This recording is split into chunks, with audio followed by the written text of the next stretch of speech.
Şimdi babamla konuşuyoruz. O da İtalya'ya doğru bir yolculuk yapıyor. Onun da videoları kanalda olacak. Gemiyle gidiyor. Gemidesin galiba. Ha, gemideyim, bak göstereyim mi? Göster bakalım. Bak şurada başka birisi kalıyor. Ya mitilini sermiş yere. Şuraya da ben sereceğim şimdi. Malzemeleri hazır. Kamp malzemeleri. Ne kadar sürüyor? Kaç saat sürüyor? Valla 15-16 saat sürüyor. 15-16 saat. Yunanistan'dan İtalya'ya 15-16 saat. Ama şeyden Patras'tan Bari'ye. Ha, Patras'tan Yani Bari'ye. akşam 5.30'da, akşam 5.30'da bindim. Sabah 8 gibi ineceğiz. İyi bakalım. Hadi iyi yolculuklar. Senin videoların da zaten kanalda olacak. Evet. İyi. Haydi o zaman görüşürüz. Hadi görüşmek üzere. Babam da şu anda İtalya'ya doğru gidiyor. Onun da videoları kanalda olacak. Eğer böyle bir Avrupa turu düşünüyorsanız gemiyle falan gidiyor. Farklı bir maceranın içinde o da. Kanalda o da olacak. Aklınızda olsun diyelim. Şimdi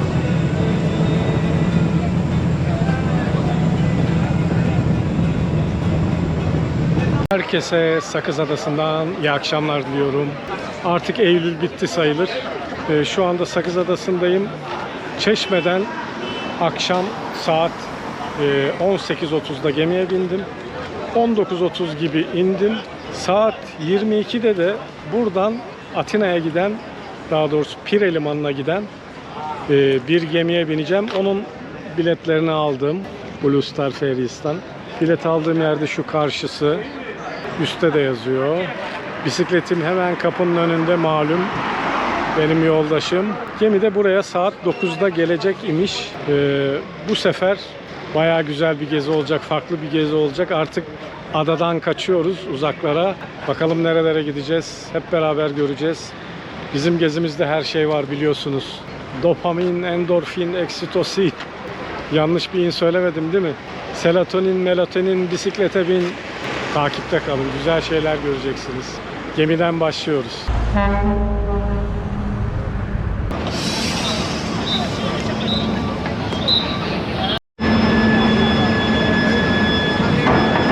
Mülteci transferi gibi gidiyoruz.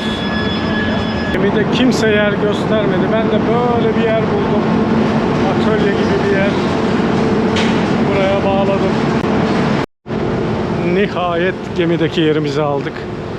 Benim aldığım bilet eko bilet, güverte bileti ama katma değeri acayip yüksek bir bilet. Her yer benim, şimdi göreceksiniz. Size geminin içini göstereyim.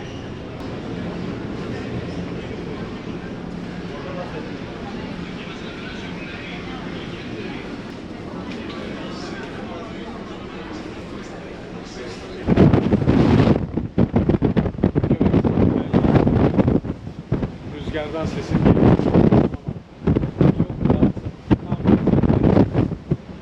Uyku tulumunda. Şahane. Sabah görüşürüz. Süper uyuyorum. Herkese günaydın. Sakız Adası'ndan, daha doğrusu Çeşme'den başlayan yolculuğumuz şu anda Atina'ya vararak devam ediyor. Şu anda Atina limanına yanaşmak üzereyiz. Ben size kısaca birkaç bilgi vereyim. Çeşme'den Sakız'a toplam 25 Euro'ya geldim. Ben gidiş dönüş aldım 50 Euro'ya. Ama dönüşüm açık. Sakız Adası'ndan Atina'ya ise 48 Euro ödedim. Dek bilet, yani güverte bileti aldım. Güverte deyince her yer sizin. Bu şekilde yaklaşık 73 Euro civarında bir ücretle buraya, Atina'ya kadar gelmiş oldum. Atina'nın Pire Limanı'na yolculuğumuz devam ediyor. Gemide canlarınızı buraya bırakabiliyorsunuz. Atina'da yerel bir pazara denk geldim. Ben biraz arka sokaklarcıyım galiba. Abi güncel fiyatlar. 1 euro. Vay canına, 1 euro. Atina'nın Plaka semtine doğru gidiyorum. Ben gittiğim yerlerde şu akaryakıt fiyatlarını da hep takip ederim. Ekonomilerini. Dizel 1.4, Kurşunsuz 1.6. Evet, plaka bölgesine geldim. Buradan Akropolis Müzesi'ne çıkabiliyorsunuz. Karşı tarafı göstereyim. Plaka bölgesi çok eski bir semt, eski yapılar. Gecesi ayrı, gündüzü ayrı güzel. Sürekli yemek yeme yerleri. Bir de önemli bir şey söyleyeceğim. Her ne kadar Vegas için söylense de plakada olan plakada kalır. Yani plakaya burada ceza yazmıyorlar. Böyle. Siz görün, siz karar verin. Gyros zannediyorum tavuk 3,5 euro. 3-4 sene önce de aynı fiyat. Burada. Burada dediğim Yunanistan'da. Belki bir tavuk deneyebiliriz. Değişiyor. Tabii yerine göre değişiyor. Pork gyros yani domuz 21, tavuk 21. Fried kalamar 22, ahtapot 21 gibi. Sağanaki 11 gibi. Burası biraz tabii turistik bir bölge. Fiyatlar ona göre. Oturduğunuz yerin mekanı zaten fiyatları size daha bakmadan söylüyor. Burası için şunu söyleyeyim.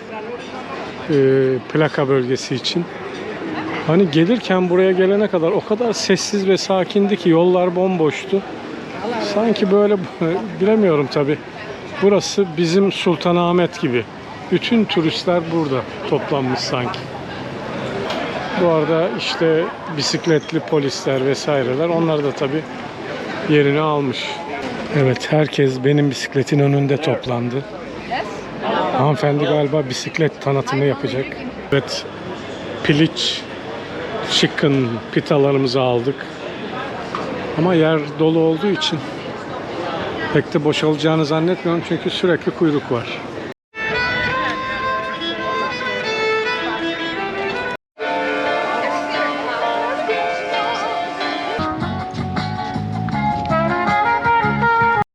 Evet, yukarıda bir Akropolis, yani şehrin merkezi.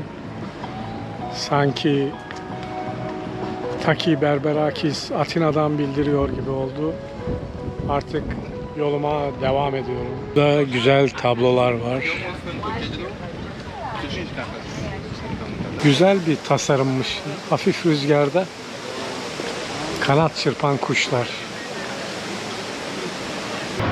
Kahve festivaline denk geldim. İçerideki beyefendi bisikletle giremezsiniz dedi. Park etmeniz lazım. 5 euro dedi giriş. Ben 5 euroya en iyisi başka bir yerde içeyim, değil mi? Her markete girdiğimde söylerim. Et satışında inşallah bir gün seyreden biri bunu halledecek. Hayvanın neresinden olduğu ve hayvanın hangi cins olduğu mutlaka yazacak. Bu yazmaktan ziyade resimli olacak. İnanıyorum bir gün olacak. Athens. Camping Athens'e geldim. Benim niyetim aslında buradan Korint kanalına kadar gitmek. Korint kanalını görmek istiyorum. Evet, şu anda Athens Camping'deyim. Yani Atina Camping diyelim. Yaklaşık plakaya, daha önce yola çıktığım plaka semtine 8-9 kilometre mesafede.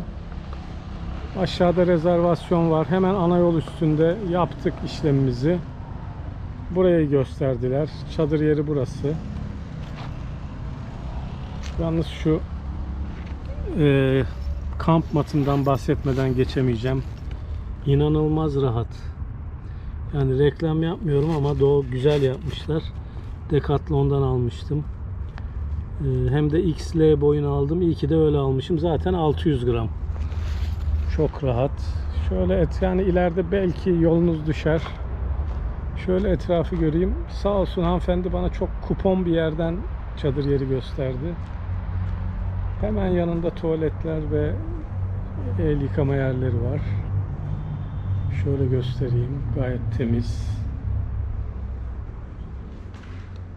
Evet, buralar temizlik olarak gösteriyorum. Yerli tuvalet de var. Alaturka. Evet, çok beğendim. Bir kamp alanı olarak Türkiye'de maalesef rastlayamıyoruz. Bu temizlikte yerler denetlemeye hazırlanmış gibi. Burada da karavanlar var. Fiyat olarak da şöyle söyleyeyim. Tek kişilik çadır 6 euro diyordu. Yarın çıkışta bakacağım teferruatlı olarak. Elektrik ücreti ben istemedim. Elektrik günde 5 euro yazıyor günlük. Bilginiz olsun diye böyle göstermiş olayım. Athens Camping. Atina sabahından herkese günaydın. Bana da günaydın. Evet, artık açıklama ihtiyacı duyuyorum. Hani bu kadar geziyoruz ama artık açıklıyorum. I'm cleaning my closet. Eminem'in şarkısında dediği gibi bütün dolaptaki kirlilerimi her şeyimi açıklayacağım artık. Yeter. Kişi 10 euro, küçük çadır 6 euro. Şu kişi 10, çadır 6 euro. Toplam 16 euro ödemiş oldum burası için. Şu anda dediğim gibi Korint kanalı istikametinde gidiyorum. Kısa bir dağarcık bilgisi. Bazı ülkelerin başkentleri kıyıda oluyor, sahilde oluyor. Çok nadir ama bu ülkeler. Atina'da bunlardan biri. Başkent sahilde, kıyıda yani. Bunun gibi bir Japonya'yı hatırlıyorum, Tokyo. Bir Fas, Rabat olması lazım. Halen Yunanistan ana karasındayım. Yakında umarım bir 35-40 kilometre kadar sonra Mora Yarımadası'na geçmiş olacağım. O da nasıl olacak? Korint kanalını geçmekle birlikte. Bu arada Korint kanalından bahsetmek gerekirse Yunanistan bağımsızlığını kazandıktan sonra 60 yıl kadar sonra yapılıyor. Yapımı 10 yıl civarı sürüyor. Çok kritik uluslararası bir kanal diyemem. Ege'den Adriyatik'e geçişleri kolaylaştırıyor. Yine de böyle 500-600 kilometre bazında gemilere bir avantaj sağlıyor. Yani daha çok Ege Denizi'ni kullananlarla İtalya, Arnavutluk tarafına yarayan bir kanal diyeyim sizlere. Korint kanalına giderken yolda bir hanımefendi bunları ayıklıyordu. Bakın, kabuklu deniz mahsulleri 6 euro. 6 euro 1 kilo. 1 kilo? Oh, How many pieces? yeah, 1 piece or 1 kilo. 1 kilo is 6 euro. Okay. Ben de anlamamıştım. 1 kilo 6 euroymuş. Evet, burası böyle. Bir de burada midye var. Midyenin kilosu 5 liraymış. Muhtemelen temiz olduğunu düşünüyorum bu kıyılardan. Evet, ayrılıyoruz. Huzur verici bir şekilde devam ediyor. Bakın şurada güzel bir taverna var. Belki yansımadan içeriye göremiyorsunuz ama yani buraya gelip bir yemek yemek isterdim. Şu anda kapalı görünüyor. Bakın, sizi bir şam fıstığı ağacının yanına getirdim. Şöyle ikiye ayırdım. Belki görmek isteyen olur diye. Şu sert kabuk, dişle kırılmıyor. Daha ama olmamış. Yol üzerinde balık çiftlikleri. Evet, hava karardı. Ben aldım başımı gidiyorum. Bir kamp yeri buldum. Glaros Camping. Umarım açıktır. Kapılar açık ama. Yeni kamp yerim de burası. Ortalık biraz karanlık ama şuradan deniz sesi geliyor. Bir de buranın fiyatını söyleyeyim. Camping Glaros benim için tabi kişi başı 7 euro verdim. Bir de çadır içinde 5 euro. Tekrar günaydın. Glaros Camping'ten ayrılma zamanı. Korint'e yaklaşık tahminim 10-15 kilometre mesafede. Ben artık toplanmaya başladım iyice. Bir de deniz kıyısını göstereyim. Buradan oldukça yakın. Evet, denize 10 metre kupon yerde yine bir çadır kurumumuz gerçekleşti. Süper ya, çok temiz.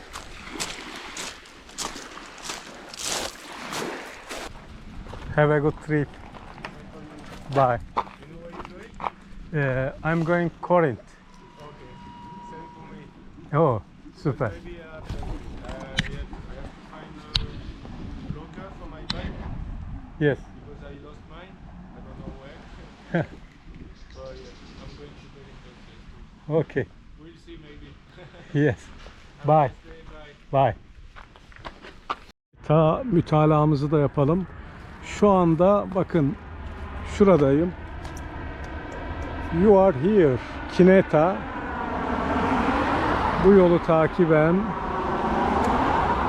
Burası Korint kanalı.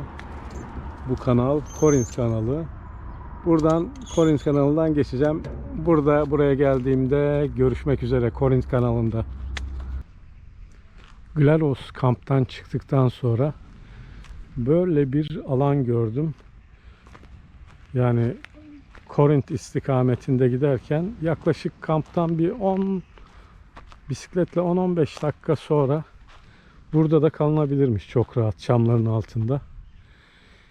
Böyle arabayla bile geldiğinizde ama giriş kısıtlı, araba girmez gibi geliyor. Burada da kalınabilir bir yer. Böyle bilginiz olsun. Dağarcığınızda kalsın. Kahvaltılık bir şeyler almaya çalışıyorum. Lavaş kıy. Gülen inek demek Türkçesi. Belki de bilmiyordunuz yıllardır bu ineğin niye güldüğünü. Peynirin adı gülen inek. Lavaş kıy.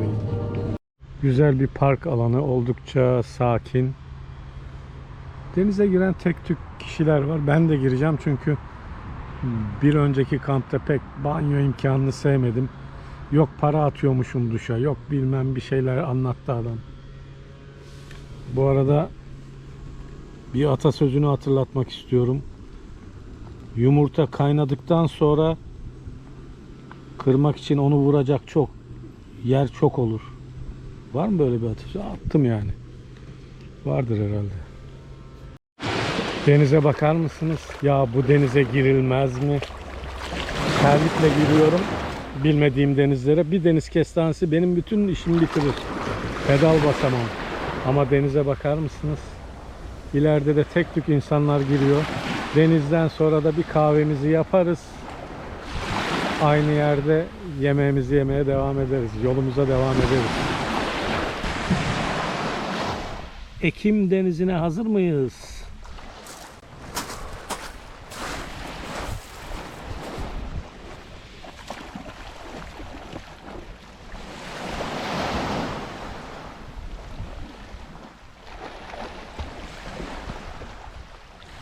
Evet, kahvemizi içip mesaiye başlayalım artık.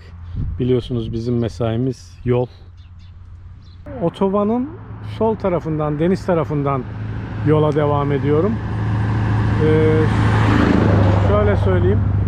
Bu sayede aslında yoldaki o kadar çok güzellikle karşılaşıyorum ki tabi arabayla seyahat edenler yapacak şeyleri yok. Vakitleri belki kısıtlı. Otoban kullanmak zorundalar ama otoban sadece sizi bir yerden bir yere götürüyor. Yolda olmaksa sizi yola götürüyor. Devam.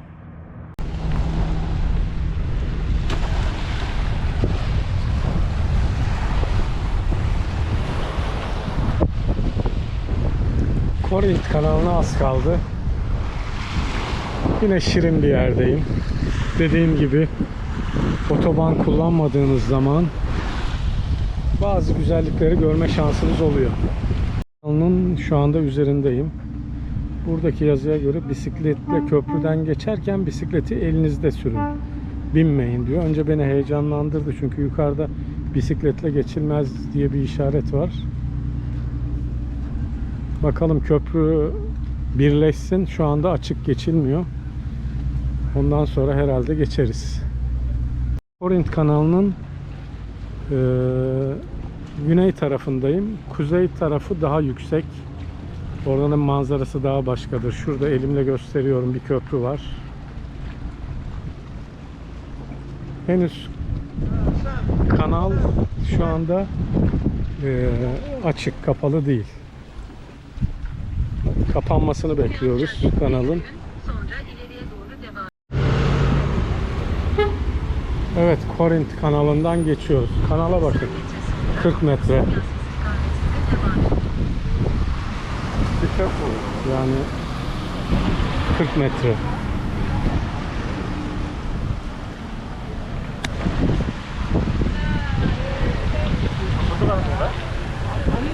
Burada yaya yolu var. Kenarlardan sağlı sollu araç giriyor. Kaç dakika sonra tekrar suya inecek bilemiyorum.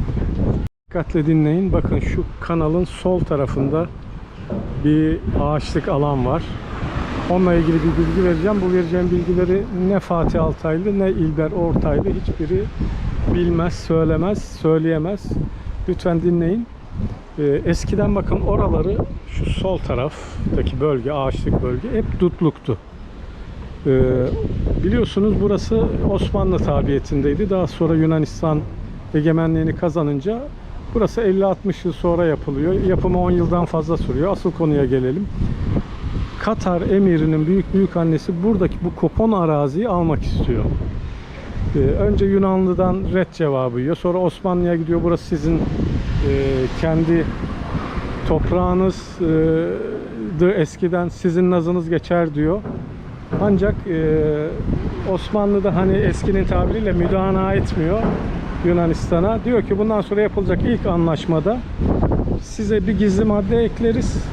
Böylece size ilk yapılacak kanaldan bir arazi veririz diyor.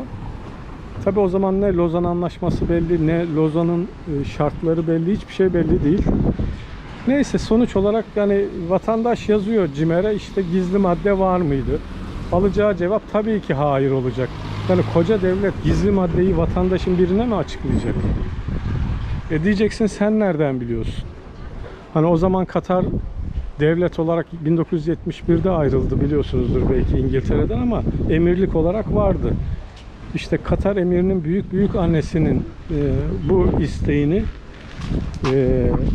sonuçta bu isteği karşılanıyor ve bu gizli anlaşma gereği satış yapılıyor. CİMER'e falan yazanlar da boşuna cevap beklemesin. Diyeceksin sen nereden biliyorsun? Biliyorsunuz bazı şeyler şifreli açıklanıyor. Mesela Kıbrıs Harekatı'nda başlaması, Ayşe tatile çıktı. Bunu kim biliyordu? İlgililer biliyordu. Ne oldu sonra? Herkes öğrendi. Zamanı gelince herkes şifreyi çözer, öğrenir. Ben çözdüm. Burada Korint'i geçtikten sonra şöyle bir hostel buldum. Zili zorladım biraz, sağ olsun içeride kalanlar açtı. Satın almam gerekiyor Booking'ten. Şimdi benim yerim var diye de girmedim. Bana e-mail'e kod gönderecekler. Kodu girip açacağım. Burada işler yine böyle. Yani resepsiyonda kimse yok. Bakalım şimdi kart bilgilerine kadar geldim. Booking üzerinden satın alacağım. 6 kişilik karma yatakhane. Toplam vergilerle beraber 17,5 Euro'ya denk geliyor. Bakalım bilgileri girelim, kredi kartı bilgilerini. Benim e-mail adresime bir kod geldi. Hani ben bilmeyenler için, bu yolculuğa belki de ilk defa bu şekilde çıkacaklar için özellikle gösteriyorum.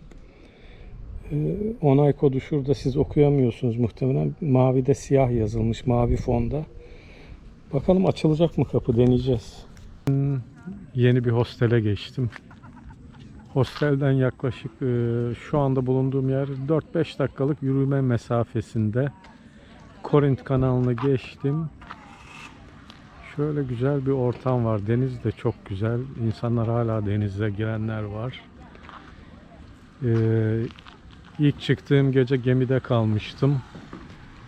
Gemide geceledim. Sonraki 2 gün çadırdaydı. Nihayet bir yatak yüzü görelim istedim. Evet, hosteli de gösteririm. O kadar sakin, güzel bir ortam var ki. Aslında şöyle söyleyeyim, Yunanistan gezimin Yunanistan kısmı bana sanki böyle arka fon müziği gibi. Yani asıl gideceğim yer dolayısıyla mecburen geçeceğim bir yer gibi geliyor orada, ama arka fon müziği değil de ana fon müziği gibi oldu. Yunanistan Korint'te pita yiyorum. Gece vakti, akşam karanlık. Dışarıyı da göstereyim. Şöyle dışarısı. Birçok yer kapalı. Birçok yer kapalı. Pita ekmeğine gyros buldum bir yerde. Onu yaptırıyorum. Daha sonra hostele döneceğim. Görüşmek üzere. Akşam yemek bültenimizi şu pastanede şu dondurmayla kapatayım. Evet, burayı tekrar göstereyim.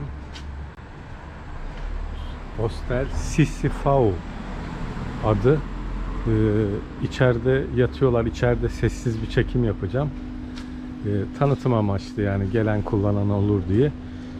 6 yatak var. 3 tane ranza ama çok temiz, tertipli, ferah bir yer. Bir kız kalıyor içeride. Bir erkek, bir de ben varım. Sağ olsun o kız bana çok yardımcı oldu. Her türlü mesaj geldi. Buraya girmek için mutlaka Booking'den aldım. Çünkü sahibiyle muhatap olmuyorsunuz. Kapıda bir şifre var. Booking size bir şey gönderiyor. Mesaj gönderiyor. Orada şifre var satın alınca. Ama bana şifre göndermedi. Sağ olsun o kız yardımcı oldu. Ben dedi hemen ararım dedi. Herhalde bunların eski müdavimlerinden. Aradı. Daha sonra WhatsApp üzerinden bana gönderdi. Bakın. Şifre girip açıyorsunuz.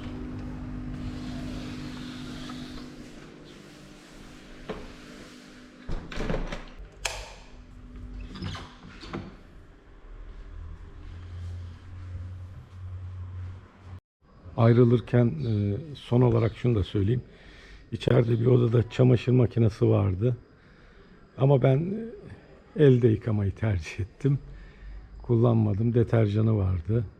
İnterneti çok iyiydi. Bir de şunu da göstereyim yolculukta. Bakın şurada benim bataryanın USB girişi var. Böyle de koca bir çılgınlık yaptım. Yeter ki dedim hiçbir yerde elektriğe bağımlı olmayayım. Daha önce dediğim gibi bu elimde tuttuğum GoPro pili sömürüyor. Cep telefonu işte navigasyon vesaire. İşime yaradı ama daha tam kapasite kullanamıyorum tabi. Kullanmayayım da istemiyorum. Böyle sonuç olarak artık Korinth'i terk ediyorum. Bundan sonra artık hep Mora Yarımadası'nın güneyini, sahili takip edeceğim. Bana göre yolum daha basit. Sırf sahili takip edeceğim.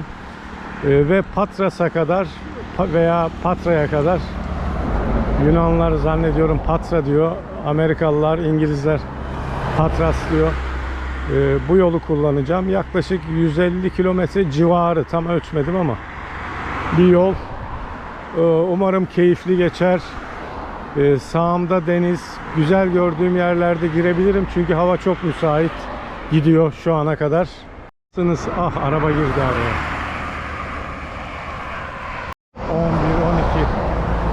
11, 12, 50 azami hız. Bilgiyi de vereyim, bakın tabelada Kyoto yazıyor. Japonca gibi aklınızda kalır. Atina'dan trene binerek Kyoto'ya kadar gelebiliyorsunuz. Kyoto'ya kadar. Kyoto yaklaşık Atina ile Patra arasının ortalarında bir yerde kalıyor.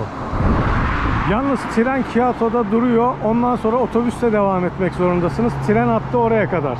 Veya tersten dönüşte otobüsle Kyoto'ya gelip Kyoto'dan tekrar Atina'ya gidebiliyorsunuz. Maalesef tren hattı yapılmamış.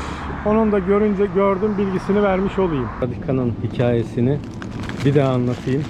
Poşette sattıkları zaman Radika'nın kökleri yukarıda olacak şekilde poşette resmi yer alıyor. Sebebi de Yunanistan'da bir deyim var. Daha önce anlatmıştım başka bir videomda. Radiki anapoda diyorlar. Yani radikayı tersten görürsün. Bu bir deyim. Anlamı da şu. Yani bizdeki Tahtalıköy'ü boylarsın. Radikayı toprağın altından bakarsın köklerine. Anlamı taşıyor. Bunu da tekrar böyle bir bilgi olarak vereyim. Öyle bir deyimleri var. Şurada benzinciden rica ettim de bir hava pompasıyla bir hava basacağım. Az bir şey bana inik gibi geldi ama. Kyoto'nun sahillerinde. Şöyle bir yere park ettim. Kahvaltı hazırlıkları tamam. Yumurtamız gizli gizli kaynamakta. Ama denize hayran kaldım ya. Her denizi beğenmem ama şuraya bakın ya.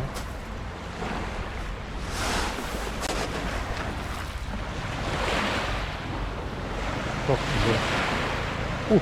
Duşakabin var. Duş var. Buralarda bu işler inşallah akıyordur su ya. Hiç kimse yıkanmamış gibi burada. Oo, süpersin. Süper. Evet, kahvaltıdan sonra ne yapacağımız belli oldu. Hadi abicim biraz hızlı, biraz hızlı. Bak sırada bekliyor, sırada bekliyor. Hadi. Dağ, deniz var. Ya lütfen ya.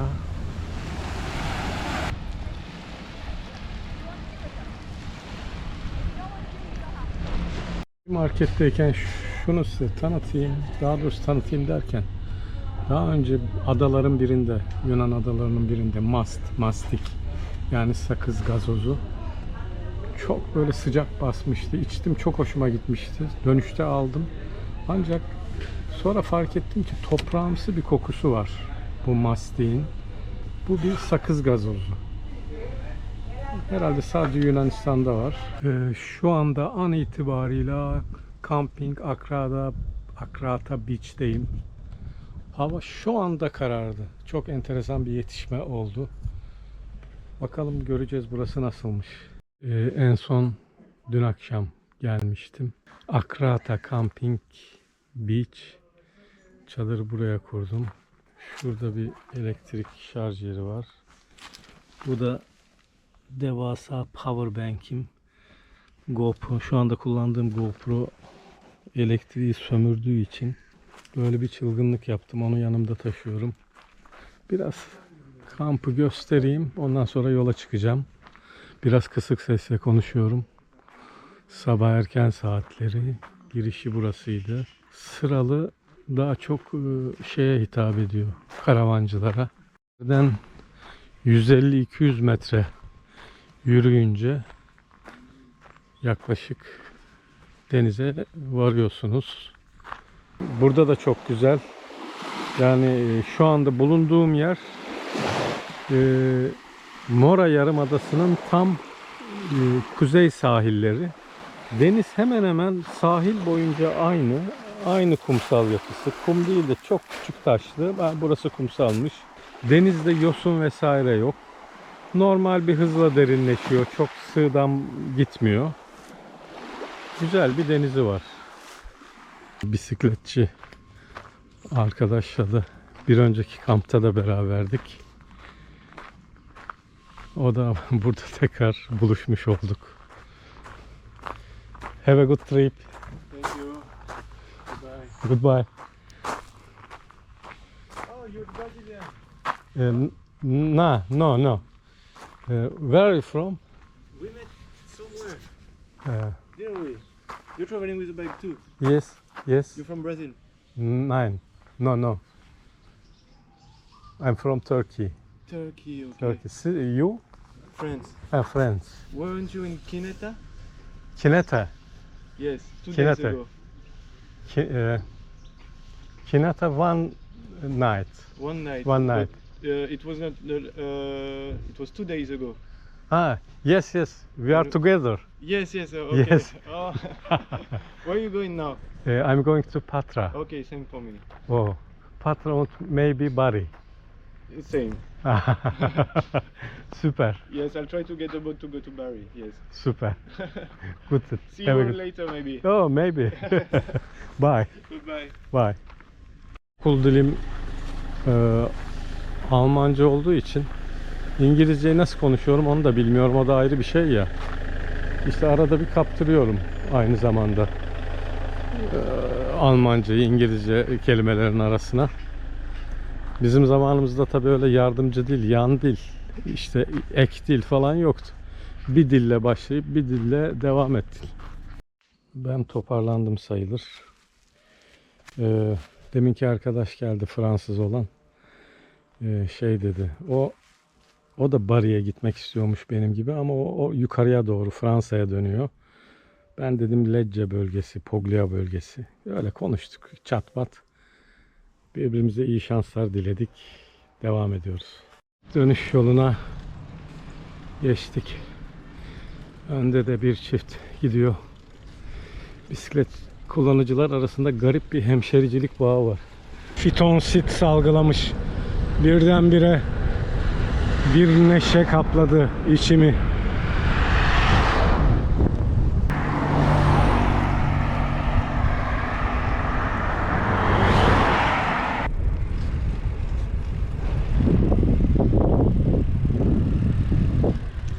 Burası Elounas. Benim takip ettiğim yolu daha önce söylemiştim. Mora Yarımadası'nın hep kuzeyinden gidiyorum, deniz kıyısından. Şöyle bir yer gördüm. Blue Flag Program. Mavi bayrak programına dahilmiş. Güzel. Evet, görüyorsunuz. A'ya beleş diyor burada. Bir bakalım gerçekten mavi bayrağı hak edecek ne yapmış bu plaj. Kabini var. Her yerde duş. Duşu da tam ağacın altındaymış. Günahını almıyorum. Her yerde var çünkü inanılmaz. Bakayım. Evet. Hadi benden de size bir mavi bayrak olsun. Tekrardan merhaba. Yeni kamp yerimdeyim. Bu akşam fırtına ve yağmur da bekleniyor. Hatta yarın da devam edebilir. Gördüğünüz gibi yaz konserleri gibiyiz. 2 gün orada, bir gün orada öyle dolaşıyoruz. Yeni kamp yerim burası. Tsollis Kamp diye geçiyor. Şu anda yağmur yağıyor. Çok güzel. Hava çok ısınmıştı. Belki de iyi oldu. Şu anda bulunduğum yer Mora Yarımadası'nın güneyi. Hemen şu sol tarafta gördüğünüz şu köprü. İki elimde de birinde telefon, birinde kamera var. Gösteremiyorum. Zaten görüyorsunuzdur. Şu köprü Rio Köprüsü. Burası aynı zamanda Korint kanalının denizinin çıkışı. Korint Kanalı da epey ileride kaldı. 100 kilometre üzerinde. Burası önemli bir tarihi nokta. Onun için buraya geldim. Bakın şu anda karşı taraf tam karşım Nafpantos denen bir yer. Buranın tarihi özelliği şu. Bizim İnebahtı deniz hep zaferi diyesim geliyor ama yenilgisini yaşadığımız yer. Osmanlı donanması tam karşımızda yakılıyor. Biliyorsunuz Venedikliler yanında İspanyollar, yani bir Haçlı donanması bu işi yapıyor. Tarihten hepimiz okuduk, biliyoruz. Yanlış hatırlamıyorsam Sokullu Mehmet Paşa Venedik elçisiyle görüşürken Venedik elçisi biraz böyle kaşınıyor ya da diyor ki işte bahsediyor, iğneliyor donanmanın yanmasını. O da siz bizim sakalımızı tıraş ettiniz ama biz sizin Kıbrıs'ı alarak, ki bir yıl önce Kıbrıs alınıyor, Kıbrıs'ı alarak kolunuzu kestik diyor. Aslına bakarsanız pek öyle o sakal eskisi gibi gür çıktığını tam da söyleyemem benim anladığım kadarıyla ama devlet adamı olarak da o da doğru bir söz söylemiş. Katılmamak elde değil ama o kadar da kolay olmadı. Bundan önceki kaldığım kamp, oradan biraz hızlı girip hızlı çıktım.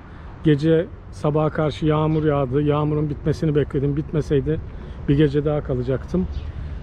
Toplam 11,5 euro ödedim. Tertemizdi. Yani hiç lafım yok. Dünyanın harca bitmez marketindeyim yine.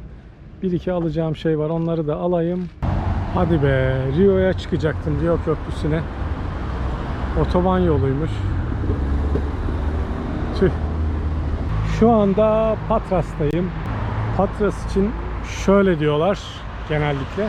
Türkiye'nin İzmir'i ya da İzmir'in Karşıyaka'sı. Bizim bütün şehirlerimiz güzel de ben de çalışma gereği çok şehir gezdim. Öyle diyorlar. Yani vardır bir hikmeti. Evet, biletimi aldım. Burada yol üstünde hemen karşıdan geliyordum. Şu yönde gideceğim, kalkacak olan gemi.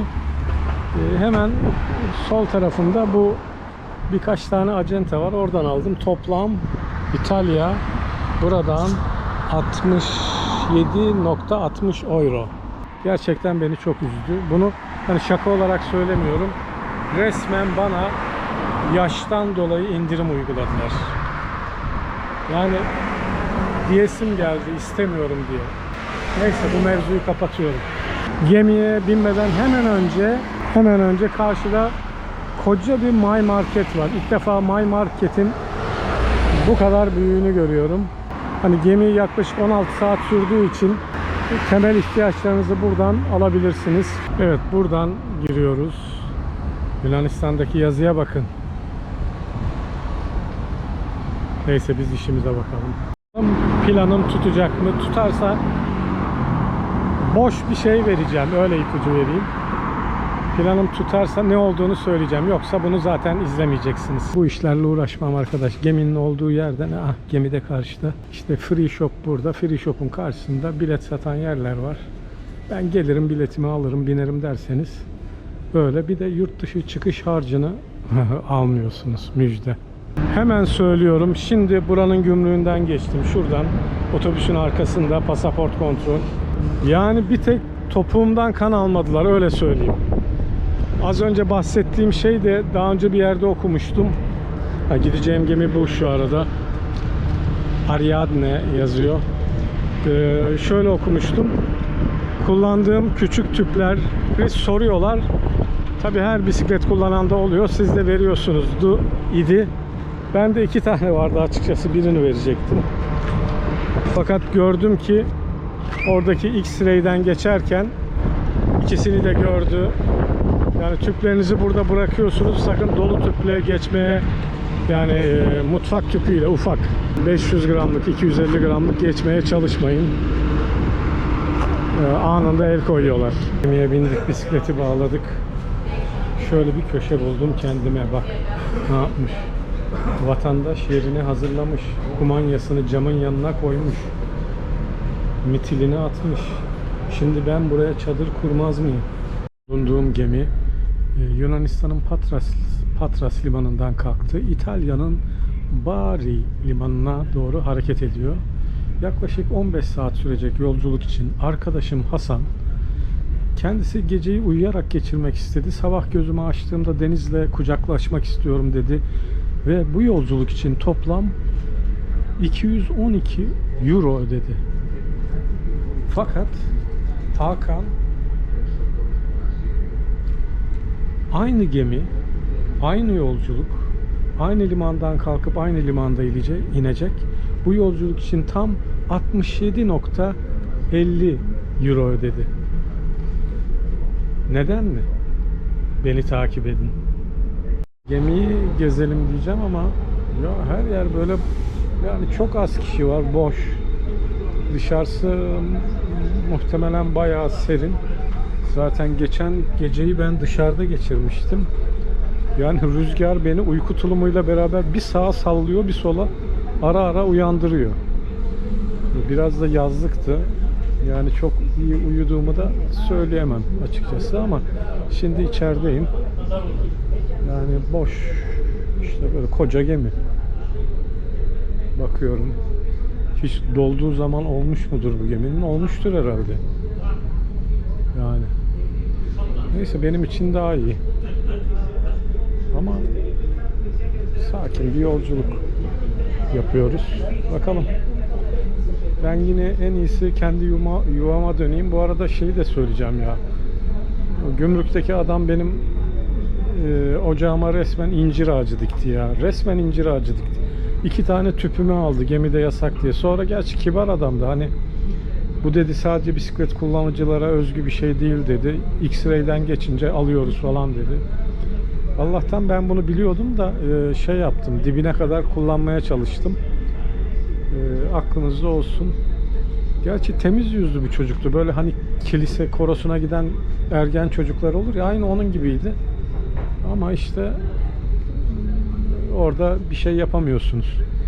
En iyisi kendi yuvamıza geri dönelim.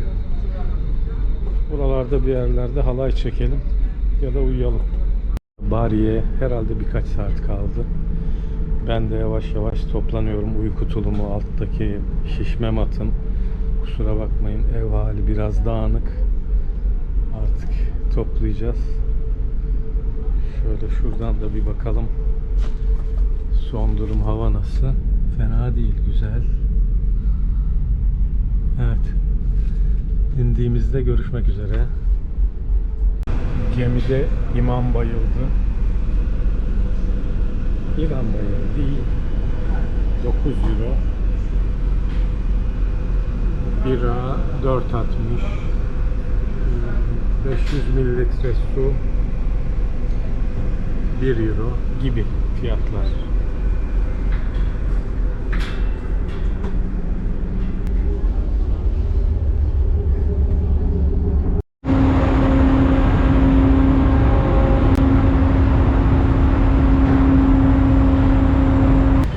Yayalar için hemen çıkışta, limanın çıkışında bir otobüs geldi. Şöyle göstereyim. Otobüs bekliyor. Herhalde şehrin içine götürecek. Bilgi. Vatandaş bisiklet kullanmayı seviyor yani. Her yerden bir bisikletli çıkıyor. Bari'den yola çıktım. Şu anda sahili takiben Mola di Bari'ye gidiyorum. Buradan da ilk pizzamı aldım. Değişik bir pizza ama bu artık ben yol üstü olduğu için aldım. Asıl pizzamı daha sonraya saklıyorum.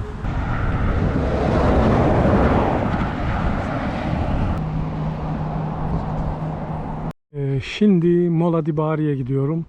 Mola di Bari ile ilgili ben size şimdi bir şey anlatacağım.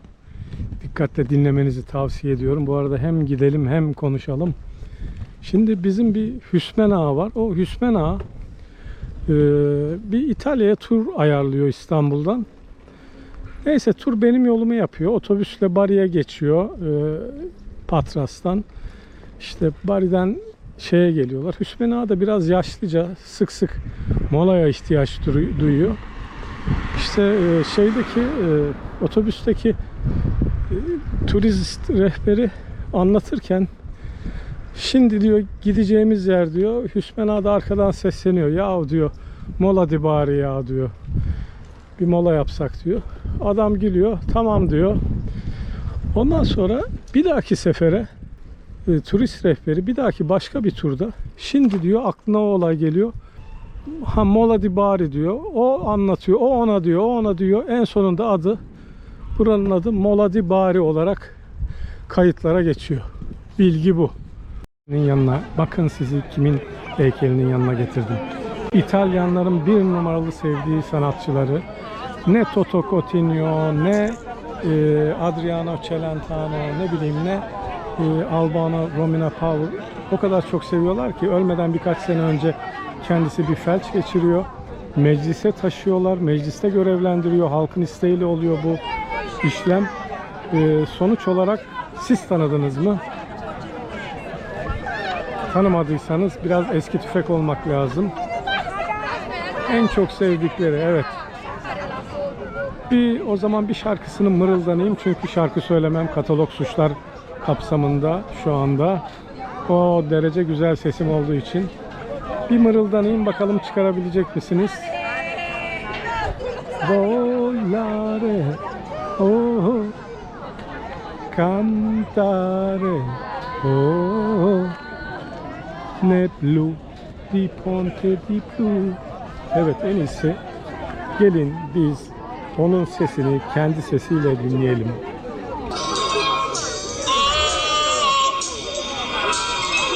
Evet, bizde de biliyorsunuz Tanju Okan'ın heykeli kendi sevdiği, yaşadığı yerde var, Urla'da.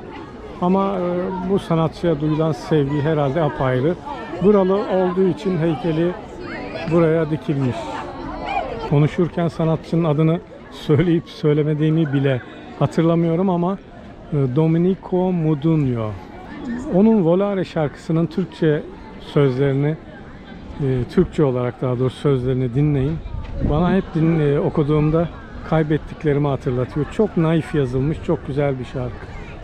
Bu meydana da Domenico Modugno Meydanı adını vermişler. Evet, şu anda İtalya'nın Polignano Amare'sindeyiz. Çizmenin topuğunda geziyoruz. Çizmenin topuğundayız. Adriyatik tarafına bakan yüzündeyiz. Adriyatik Denizi'ne. Burası turistik bir yer kısmen. Görüyorsunuz siz de. Şöyle bir geziyoruz. Didi. Hello.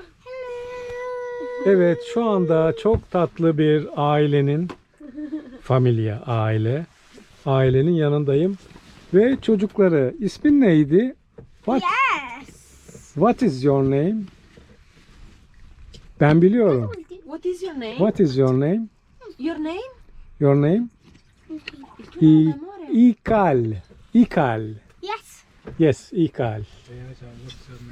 İşte çok sağ olsunlar, bana bir şeyler ısmarladılar. Ismarladılar mı denir? Vino, taralli. Vino, taralli ve diğerleri. Benim de çadırım hemen yan tarafta. Sağ olsunlar, çok cana yakınlar. Beraber bir şeyler yiyoruz. Net Blue, Di Pinto Di Blue. Evet, İkal bize bir şeyler söyleyecekmiş. Yes. Bana İtalyanca öğretecek. Ben ona soruyorum. Posso fare uno domanda? Può farti la domanda? Yes. Ne sorayım? Ne sorayım? Ben de bilmiyorum. Sana çikolata borcum vardı bisikletimde. Çikolatayı vermem lazım sana. Şimdi gidip gelip getireyim sana çikolata, ister misin? Chocolate. Cioccolato. Thank you. Prego. Bak öğrenmişim. How you say thank you in Turkey? Türkiye teşekkür ederim. Biraz zor değil mi? Tekeşur, Teşekkür teşekkür ederim. ederim. Teşekkür ederim. Teşekkür ederim. Teşekkür ederim. Difficile, eh? Zor biraz Türkçe. Difficile, Ya da- grazie. ya da- Fai passare, metto la pasta? O da sağ ol. Sau. Sağ ol. Ok, sau. Yes, sağ ol. Sağ ol. Più facile sau. Sağ ol. Oh yes. Sağ olsunlar. Pasta yapıyorlar. Pasta deyince benim aklıma önce normal pasta geldi. Bu bildiğiniz makarna. Akşam yemeğimiz makarna. Turkish pasta, Turkish makarna. Macarna. Makarna. Sai qua, Cal? Şimdi benim buraya gelmem şöyle oldu.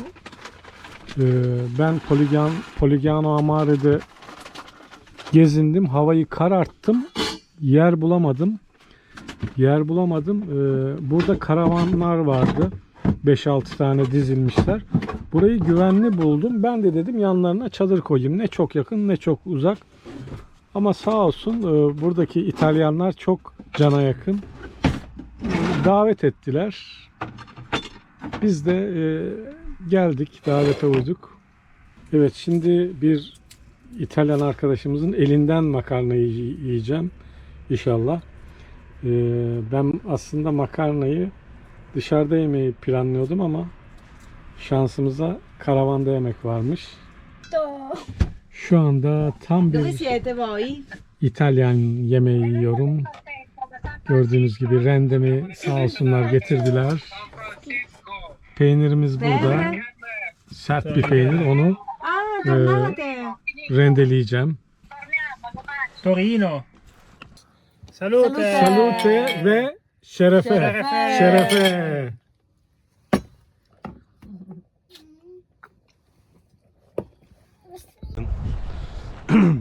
Bugünkü niyetim, hemen önce şeyi göstereyim. Benim çadır yerim burası.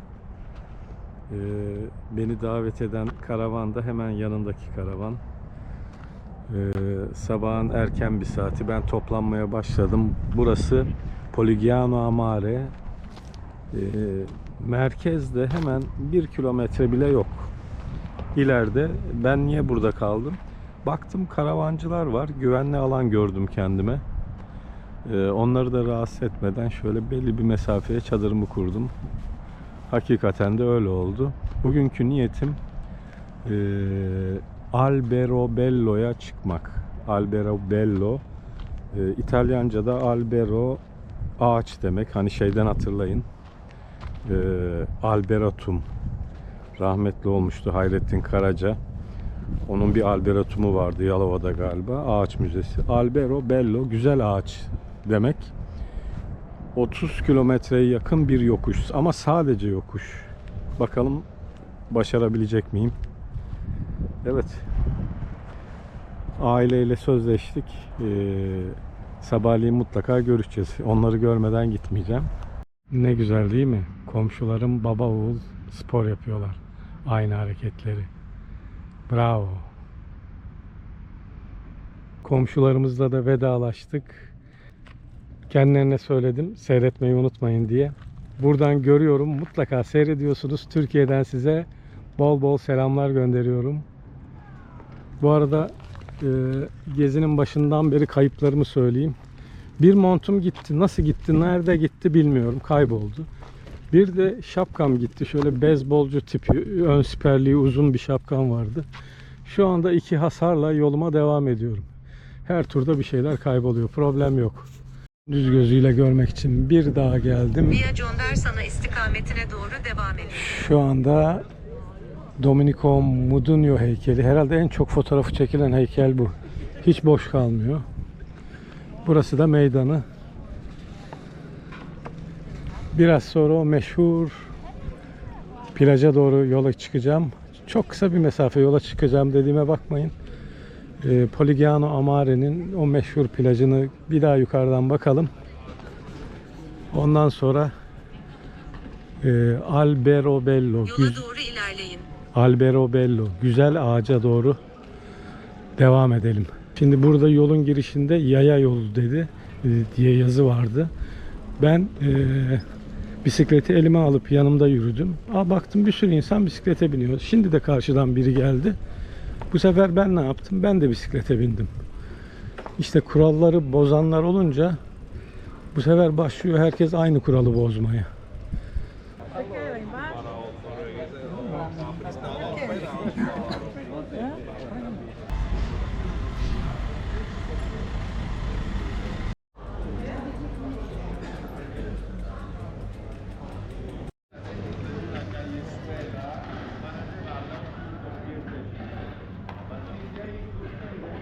O solo mio. Hatırladınız mı? Yanlış anlaşılmasın. İtalya'da ekmeğimin peşindeyim.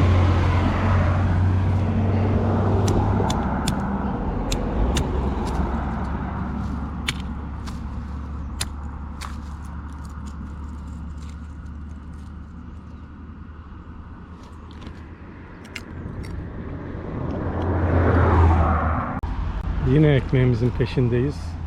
Buna ben Hint inciri diyorum. Olmuşa benziyor. Evet. Dikenlidir. Şöyle. Şurada bir yemeye çalışalım bakalım.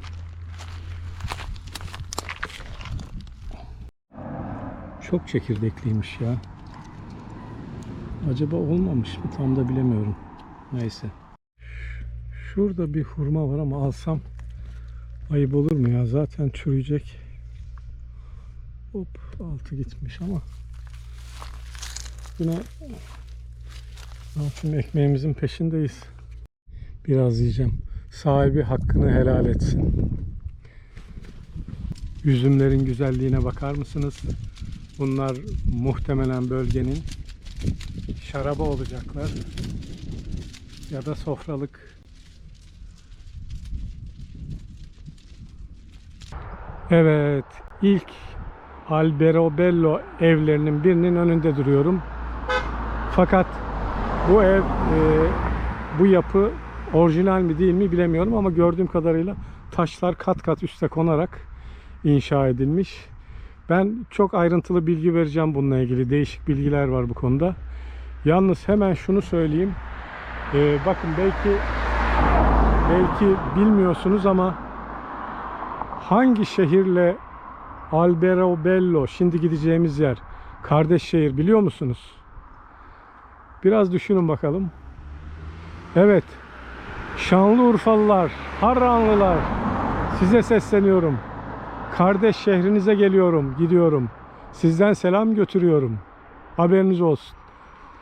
Her iki belediye de aynı Urfa'da Harran'daki konik evlere benzediği için Alberobello'daki evler, iki belediye birbirini kardeş şehir ilan ediyor. Bilginiz olsun. Kardeşinize gidiyorum. Şanlıurfalı kardeşlerimiz. Harranlılar. Kardeşinize gidiyorum. Kesin üçü de birbirine küsmüş. Ben öyle anladım. Şu güzelliğe bakar mısınız? Burada mandalinalar. Arasından kiviler fışkırmış. Kivi mandalina kardeşliği görüyorsunuz. Ve yol üzerinde bir ağaç dışarıya sarkmış. Alberobello'ya az kaldı. Yaklaşık 4-5 kilometre arası. Şu kestanelere bakar mısınız? Toplaması çok zahmetlidir ama yere düşenler de var. Acaba açılır mı?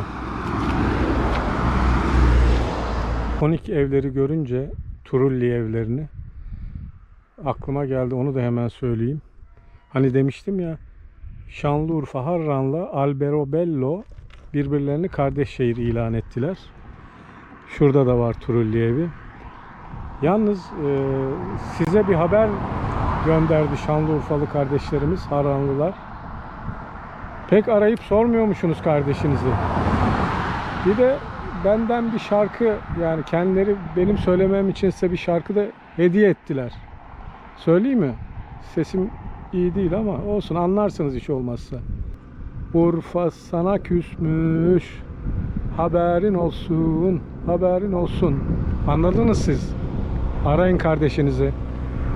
Artık kendimi orta çağda gibi hissetmeye başladım. Alberobello da aynı zamanda bunlardan bir kısmını motel, otel gibi kullandırıyorlar. Biraz fiyatları yüksek ama öyle de bir seçenek var. Yani kışın hiç üşümüyorsunuz, yazın hiç pişmiyorsunuz. Öyle bir yapısı varmış. Şu anda Camping dei Turulli yazıldığı gibi okuyorum. Bu kampingdeyim. Artık girişinden kampinglerin içlerinin nasıl olduğunu tahmin ediyorum.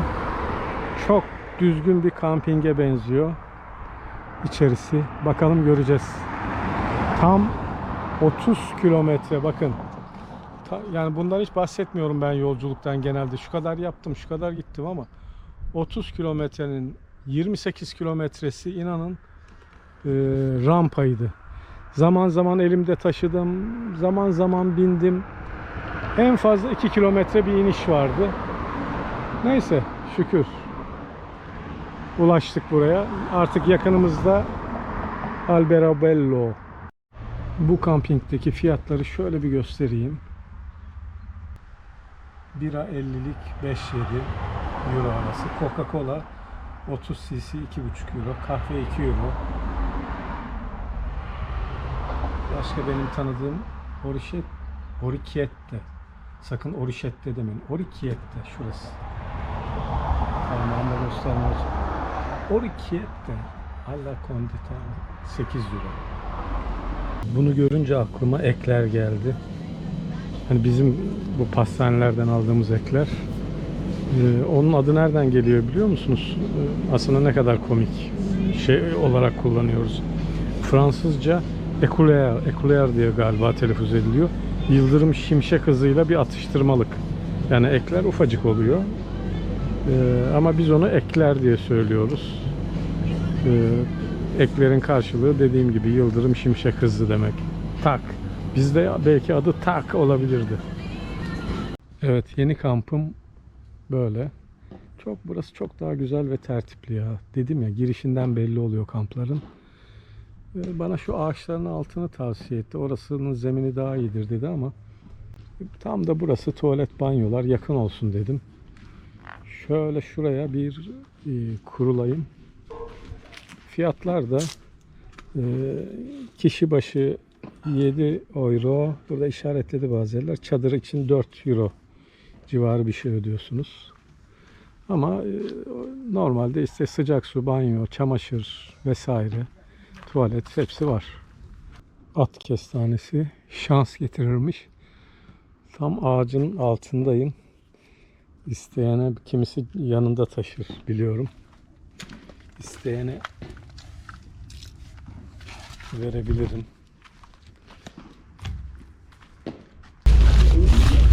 Çadırı kurarken İtalya'da bazı kurallar var öğrendim. Onlardan bahsedeyim size. Şöyle ki mesela pizza yerken kesinlikle yanına frappe, macchiato söylemiyorsunuz. Kesinlikle. Hani lahmacunla viski gibi bir şey oluyor. Aman dikkat. Ondan sonra pizzanıza asla ketçap istemiyorsunuz. Sizi paket yapabilirler orada. Dikkat edin. Başka aklıma gelenler, espresso demeyin sakın ha. Espresso. Aman buna çok dikkat edin. Garsonlar böyle bakar. Bir de mesela bazı hareketler var. Şöyle göstereyim. Şimdi birisi şöyle yapıyorsa sakın arkasından bir hareket gelecek diye endişelenmeyin. Bu şu demektir. Yanınızdaki ne yapıyorsa işte beraber spagetti yiyelim mi anlamı taşır. Yani spagetti yeme işareti. Bunun dışında şu hareket var. Yemeğe garson diyelim geldi, yemeği beğendiniz mi dedi. Asla böyle yapmayın. Bu hani nasıl tarif edeyimse, yani karşıdakine hani affedersiniz, sen kimsin ya, mal nesin ya gibi bir şey oluyor. Onun için siz beğendiniz mi derse yemeği, ya böyle yapın ya da şu hareketi yapın. Aklıma gelenler bunlar. Bunlara dikkat etmek gerekiyor. Şimdilik bu kadar bildiklerim. Kampın lokantasındayım. Akşam yemeği için.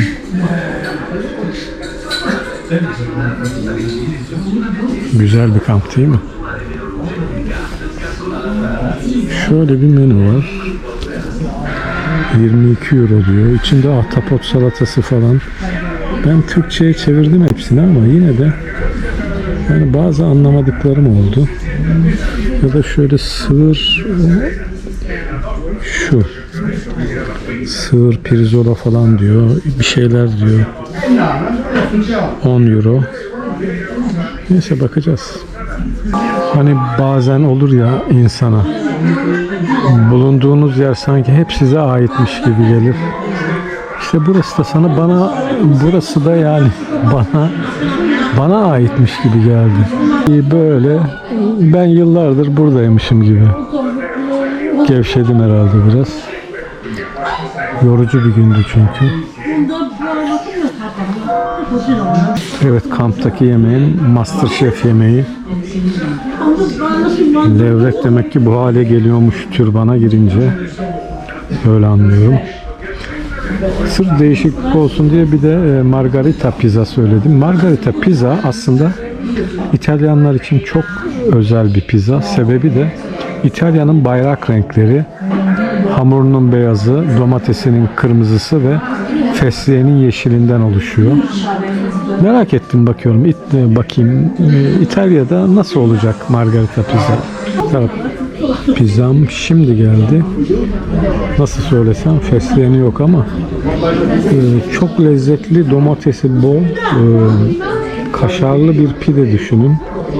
Onun gibi geldi ama gerçekten lezzetli. Bir ısırık aldım. İtalya'da tiramisu servisi böyle. Bakın fiyatı 5 euro. Şöyle farklı. Bizdeki yapılanlar daha ıslak oluyor. Bu tam kıvamında ya, süper. Çok güzel, gerçekten beğendim. Belki de benim damak tadıma çok uygun. Kampın şöyle bir özelliği vardı. Camping dei Turulli'nin normal çıkış öğlen 11 düzeltiyorum. Öğlen çıkış normal 13.30'da ama siz diyelim uzattınız gezinizi. Akşam 8'den önce de çıkabiliyorsunuz. Sadece ücretin %50'sini ekstra ödemek kaydıyla. Böyle de bir şart koşmuşlar. Yani düşük meblağ olduğu için yani kalınabilir de öyle bir ille çok gezeceğim derseniz. Saat sabah 7:20 geçiyor. Otobüse bakıyorum. Alberobello'yu gezecek olan otobüs Trulli Evleri bölgesini. Şimdiden bir sürü kamp misafiri yerini almış. Herhalde 7:30 gibi çıkacak. Trulli Evlerinin olduğu yere geldim. Burası Alberobello'nun Trulli'si. Şimdi bu evlerin neden böyle yapıldığıyla ilgili ben sizin için daha doğrusu iki varsayım seçtim. Çünkü diğerleri daha bir mantıksız geldi. Bunlardan bir tanesi, bu evler için Venedikli vergi elemanları bu evlere vergi çıkınca, buradaki evlere, bu vergi elemanlarının geleceğini haber alan buradaki halk çatılarını hemen söküyormuş, şu konik kısmı taşları söküyormuş ve bunun üzerine işte bakın burası ev değil ki üstü açık deyip vergiden kaçınıyormuş. Kaçınıyormuş. Şimdi şöyle bir mantıksızlık var. Vergi memuru hiç sormuyor bunları. Ya kardeşim hepsinin çatısı açık. Peki siz nerede kalıyorsunuz? Ne yapıyorsunuz? Böyle bir vergi memuru muymuş bunlar? İkincisi, ya arkadaş şu çatıyı hani üstü açık bak burası ev değil demek yerine yani şu çatıyı sökmek bence vergiden çok daha pahalıya mal olur. Söküp tekrar yapmak. Artı eşyaları nereye gizliyordunuz madem kalmıyordunuz? Ben bunu aslında halkın hoşuna giden bir ne derler bir anlatım ama ben pek mantıklı bulmuyorum. İkincisi ise belki biraz daha mantıklı. Biliyorsunuz daha önce söylemiştim. Urfa, Harran'daki konik evler, gümbet evler. Çatıları aynı böyle ve Urfa ile burası kardeş şehir. Birbirlerini ilan ettiler. Bir varsayıma göre Haçlı seferleri sırasında Haçlılar buraya geldik. Buradan geçerken Urfa'daki evleri görüyorlar ve karşılığında beğeniyorlar. Burada da aynı evleri bu şekilde inşa ediyorlar. Zaten kardeş olma nedenleri de bu benzerlik. Bu biraz daha mantıklı geldi. Ben Trulli evlerini yaklaşık 1 saattir geziyorum. Şöyle söyleyeyim. Saat daha 9 bile olmadı. Siz böyle boş durduğuna bakmayın. Şu bisikletin resmini sık sık görebilirsiniz fotoğraflarda. Trulli yazın. Aslında duruşu bu ama öyle bir güzel renkleniyor ki ışıkları var altta. Işıl ışıl oluyor. Aslında gece gelmeyi de çok isterdim. Çok güzel bir ışıklandırması var. Yani burası resmen insan kaynıyor. Hele ki yaz boyunca ki şimdi yaz artık bitti sayılır. Denize girilebiliyor. Hava biraz ısınınca öğlen vakti ama yine de artık yaz bitti. Orchiette, Orchetta değil, Orchiette diye okunuyor. Bir tanesi 2 euroymuş. Orchiette kulak memesi demek. Kulakla ilgili olduğu için o ismi verilmiş. Bir de bakın evlerin üzerlerinde bazı işaretler görüyorsunuz. Bu işaretler işte bazen haç işareti, bazen bir hilal işareti de var hatta işlerinde. Orada yaşayan kişinin işte kimliğini, neyle ilgili olduğunu, nereli olduğunu veya onunla ilgili bir simgeliyor. İmiş. Okay. With the bike group, yes. 10% discount. Yeah. Okay.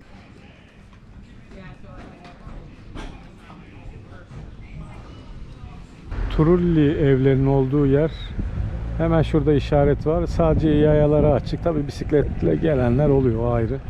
Hemen girişinde bir park yeri var. Zaten içerisine arabayla gezmeniz imkansız. Ama yazın burayı pek tahmin edemiyorum. Şurada da park ücreti var. Park ücreti alınıyor. Yazın tahmin edemiyorum yani buraların boş olabileceğini.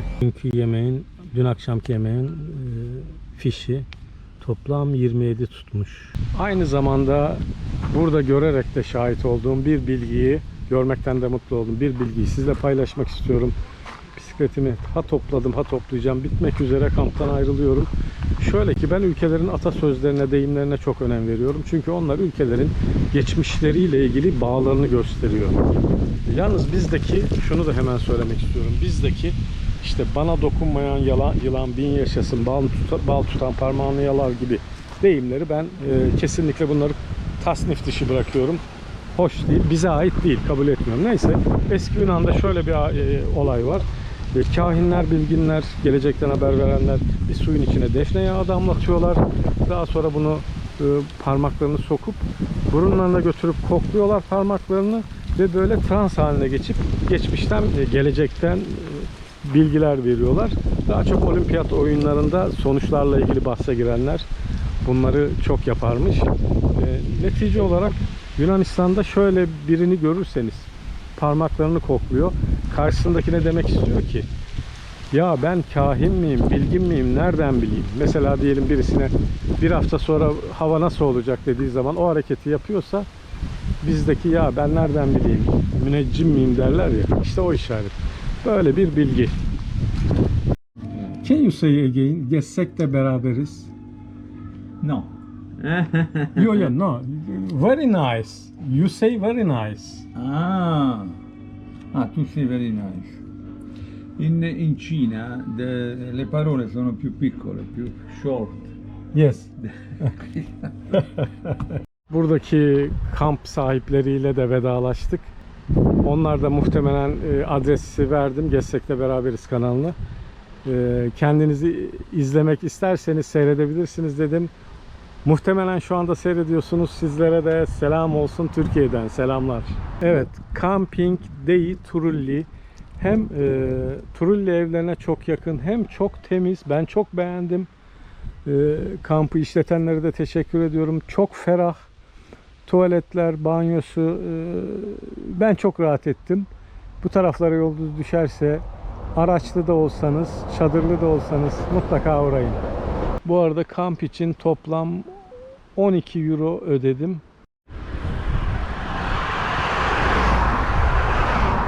Daha önce İtalya'da şöyle bir şey gördüm. Hiçbirinizin aklına gelir miydi ya da görseniz ne zannederdiniz? Bir direğin etrafına bu şişelerden dizip bağlamışlar. Sonradan öğrendim, doğruysa eğer. Burada da köşeye koymuşlar. Kedi köpek bunları görünce pislemiyormuş buraya. Nedense. Onu öğrendim. Evet, şu anda Pane e Pomodoro otobüste de yazıyor.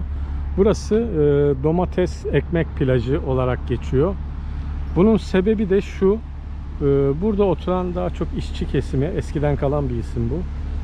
Olduğu için burada domatesini, ekmeğini alıp öğle arası, iş arası burada denize giriyorlarmış.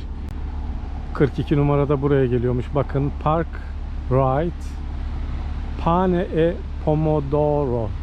Asıl girişi de burası. Pane Pomodoro. Ekmek, domates. Bari de klasik İtalya.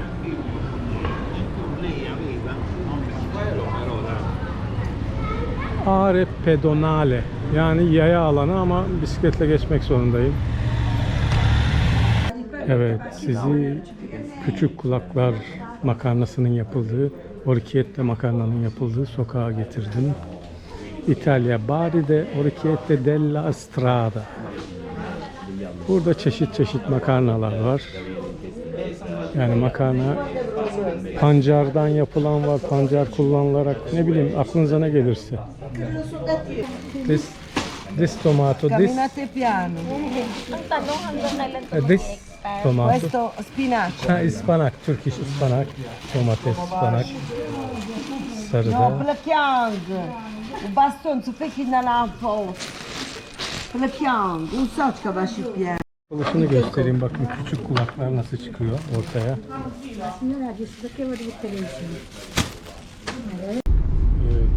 Şu anda dönüş gemisindeyim.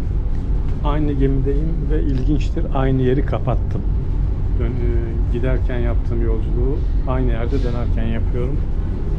Şimdi gemide bir yemek yemeyi deneyelim bakalım nasıl oluyor.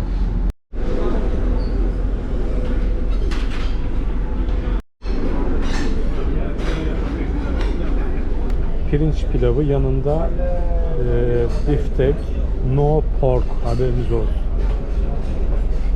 Anlaştık yani bu konuda. Son durum bu.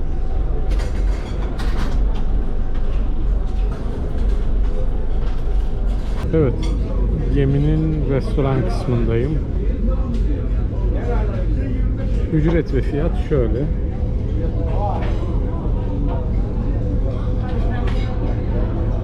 Tekrar günaydın herkese. Ben akşama doğru 7.30'da, akşam 7.30'da binmiştim. Neredeyse öğle olacak. Gece bitti. Saat 11 ve geminin varmasına, Patras'a varmasına daha 2 saat var. Yani tam 17,5 saatlik bir yolculuk yapmış oluyorum.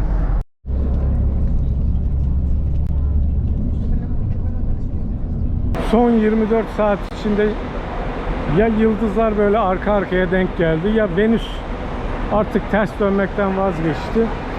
Şu anda ben Atina otogardayım. Ne alaka değil mi? Bari'den çıktım.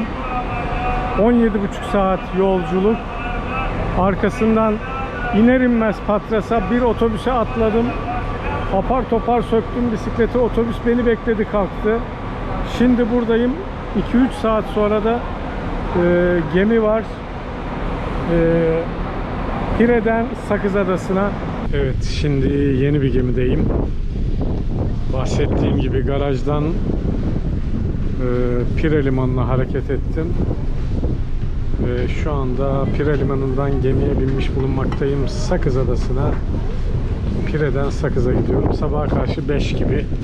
Sabaha karşı 5 gibi muhtemelen Sakız Adası'nda olacağım. Gerisi Allah kerim. Herkese günaydın. Atina Pire Limanı'ndan hareketle sabah kaç oldu saat? 05.32'de Sakız Adası'na yanaşmak üzereyiz.